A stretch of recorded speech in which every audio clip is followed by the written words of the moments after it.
উত্তরবঙ্গের রাজবংশী সংস্কৃতির এই গভীরা নৃত্য একসময় হতো দোষ দুর্দশা দূর করার জন্য, দেবী শক্তিকে সন্তুষ্ট করার জন্য।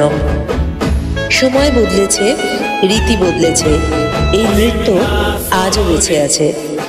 তাই সম্প্রতি ভিক্টোরিয়ায় অনুষ্ঠিত উৎসব আবারও প্রমাণ হয়েছে এই নাচ আমাদের গৌরব।